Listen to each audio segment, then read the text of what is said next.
Najlažji recept za fokačo do zdaj. 3 ure časa pa praktično brez gnetenja. Zavihajmo rokave pa pičimo v akcijo. 320 ml vode in 200 jih bom zlil v posodo, ostalo pa šparam za pol. Noter gre 3 do 4 grame kvasa, premešamo. Ko se kvasec stopi, damo noter še dobro malo žličko medu. Še enkrat pomešamo, vmešamo 400 gramov moke, vse skupaj premešamo, dodamo 10 gramov soli, še malo pomešamo in dodamo še preostanek vode. Dobro zmešamo, da dobimo tako pocasto zmes. Naredimo tako kepo, pokrijemo in pustimo počivati približno pol urce. 30 minut kasneje se že lepo delajo mehurčki. V tej fazi gremo z žlico spodaj in preklapljamo navzgor. Toliko časa, da se res ves testo odlepi od posode. Spet zapremo in pustimo 1 urco. Glej, ko je lepo vzhajajo. Malo naolimo roke, pa še malo po fokači. In zdaj gremo s prsti noter, da tale rob zavihamo spodaj. Talete zgoren konc probamo pustiti čist pri miru. In pa ga takole preklapljamo, da počasi postane taka lepa bunka. Zgoraj hočemo, da je zelo lepo napeta. A vidite, kako je lepo gladka. Spodaj jo lepo zapremo, stisnemo malo skupaj, damo posodo, vzamemo protvar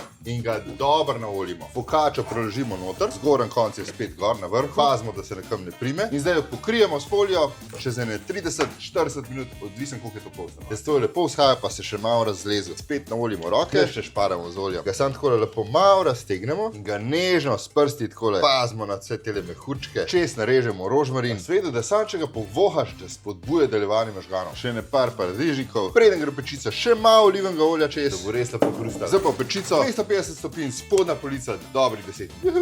12 minut kasneje, fokačica je zunaj, taka lepa, z mehurčki, z dobro skorjico, da vidimo, kaj je noter. Če nimate časa 2 dni fermentirati, evo, 3 urce fokača, odlična. Lahko daš na pol, notkaj nafilaš, razrežeš, postrežeš, ali pa kar takole.